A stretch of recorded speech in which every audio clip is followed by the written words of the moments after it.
जनसत्ता संपादकीय। संघर्ष के चक्र में थमी जनसत्ता संपादकीय। संघर्ष के चक्र में शांति की चुनौतियाँ। आधुनिक वैश्विक परिदृश्य में युद्धोन्माद, राजनीतिक अस्थिरता, आर्थिक विषमताएं और सांस्कृतिक ध्रुवीकरण ने मानवता की नींव को गहरे संकट में डाल दिया है। अर्थव्यवस्था और शांति संस्थापकों की ओर से प्रकाशित वैश्विक शांति सूचकांक 2025 में 0.36% की कमी को द्वितीय विश्व युद्ध के बाद की सबसे गंभीर गिरावट मानी जा रही है। यह मानवीय चेतना के क्षरण और अंतर्राष्ट्रीय विश्वास के टूटने का प्रतिबिंब है। यह गिरावट दर्शाता है कि 163 देशों में अधिकांश संघर्ष और अस्थिरता की बढ़ती तपिश का सामना कर रहे हैं, जबकि कुछ ही राष्ट्र स्थिरता की राह पर खड़े दिखाई दे रहे हैं। वैश्विक शांति में यह गिरावट केवल समकालीन सैन्य टकराव या सीमा संघर्ष तक सीमित नहीं, बल्कि यह बहुआयामी संरचना का विचलन है, जिसमें शासन की गुणवत्ता, लोकतांत्रिक प्रक्रियाएं, मानवाधिकारों की सुरक्षा, आर्थिक अवसरों को न्याय संगत वितरण और सूचना पारदर्शिता शामिल हैं। जब तक ये सभी तत्व संतुलित तरीके से मौजूद नहीं होंगे, तब तक शांति केवल एक आकांक्षा ही बनी रहेगी। पिछले 17 वर्षों में मौजूद 5.4% की गिरावट ने यह स्पष्ट कर दिया है कि रणनीतिक समझौते और सैन्य क्षमता निर्माण जैसे पारंपरिक उपाय पर्याप्त नहीं हैं, बल्कि एक व्यापक बदलाव की आवश्यकता है जो विश्वास, निर्माण, पारस्परिक सम्मान और सहयोग के सिद्धांत पर आधारित हो। भारत इस सूचकांक में 115वें स्थान पर है, जिसे इस बार 2.314 अंक मिले। देश के पिछले वर्ष की तुलना में 0.58% का सुधार दर्शाता है। आंतरिक सुरक्षा उपाय, सीमा प्रबंधन और राजनीतिक स्थिरता में किए गए प्रयासों को आरंभिक प्रभाव देखने लगा है। हालांकि यह सुधार तब तक पर्याप्त नहीं माना जा सकता जब तक सामाजिक असमानता, जातीय एवं धार्मिक विभाजन और सूचना संकट जैसी चुनौतियों का मूल रूप से समाधान नहीं किया जाता। विविधता में एकता की हमारी परंपरा तभी सफल हो सकती है जब हर समुदाय को समान अधिकार, सांस्कृतिक स्वतंत्रता दी जाए और राष्ट्रीय एकता को व्यक्तिगत और सामूहिक सुरक्षा का उपाय माना जाए। वर्तमान युद्ध उन्माद की जड़ भय और असमानता की मनोवैज्ञानिक संरचना में निहित है। जब कोई व्यक्ति या समुदाय आत्म रक्षा की जरूरत महसूस करता है, तो वह बाहरी खतरों के प्रति बेहद संवेदनशील हो जाता है। इससे न केवल हथियारों की होड़ बढ़ती है, बल्कि आंतरिक रूप से विभाजन और कटुता की दहलीज पर पार हो जाती है। ऐसी स्थिति में नीति निर्माता केवल तकनीकी या सैन्य विशेषज्ञता के आधार पर ही नहीं, बल्कि सामाजिक मनोविज्ञान और सामुदायिक संवाद के दृष्टिकोण से भी जरूरी हैं। जब तक भय की भावना का समाधान नहीं किया जाता तथा सहयोग और आपसी समझ को प्राथमिकता नहीं दी जाती, तब तक शांति की टिकाऊ संरचना का निर्माण संभव नहीं होगा।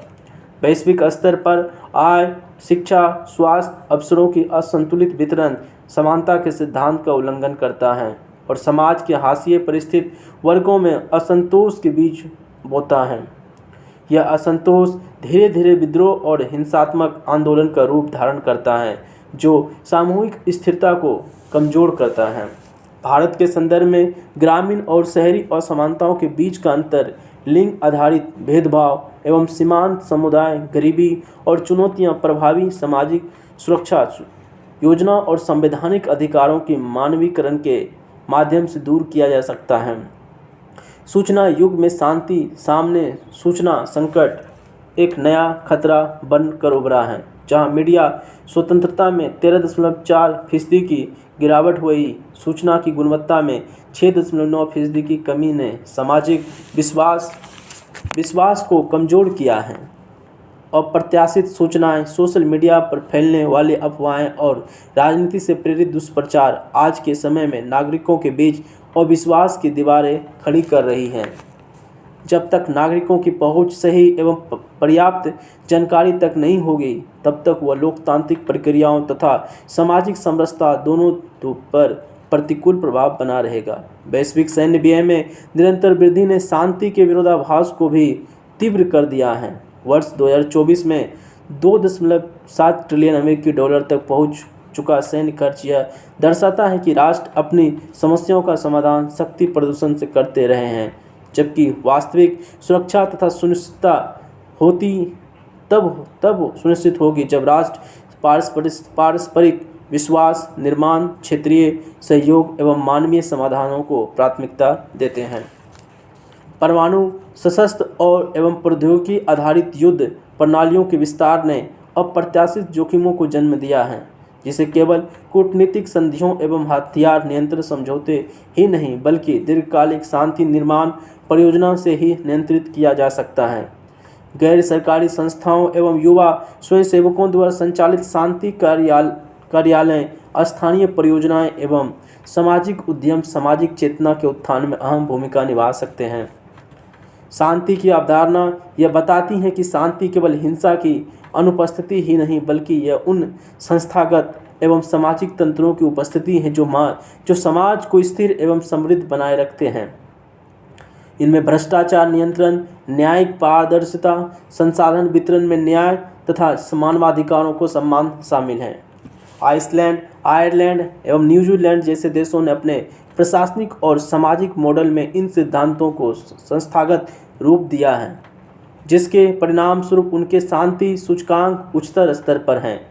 भारत की सांस्कृतिक विरासत में अहिंसा, सर्वधर्म समभाव एवं वसुधैव कुटुंबकम जैसे मूल्य विद्यमान हैं, जिन्हें आधुनिक प्रशासनिक नीतियों एवं सामुदायिक सम्मेलनों के माध्यम से मूर्त रूप से परिवर्तित किया जा सकता है।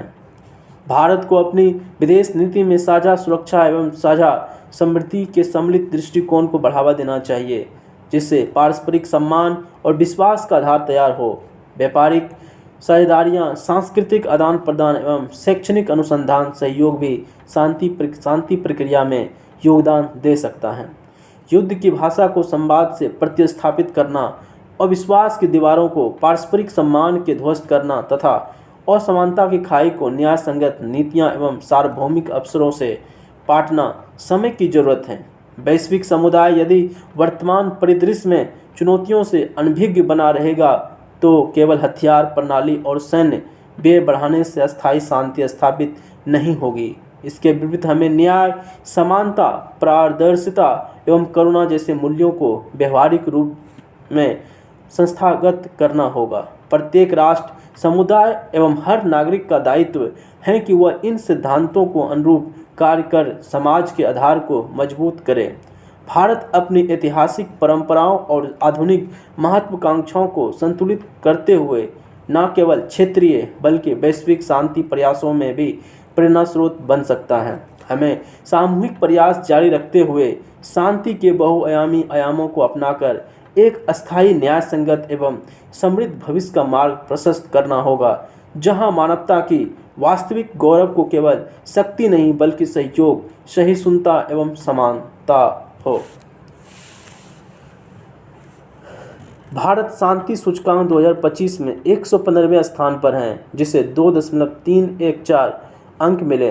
पिछले वर्ष की तुलना में 0.58% का सुधार दर्शाता है।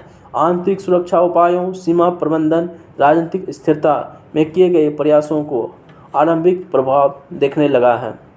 हालांकि यह सुधार तब तक पर्याप्त नहीं माना जा सकता जब तक सामाजिक असमानता, जातीय एवं धार्मिक विभाजन और सूचना संकट जैसी चुनौतियों का मूल रूप से समाधान नहीं किया जा सकता। विविधता में एकता की हमारी परंपरा तभी सफल हो सकती जब हर समुदाय को समान अधिकार और सांस्कृतिक स्वायत्तता दी जाए। धन्यवाद। देवेंद्र राय सुथार,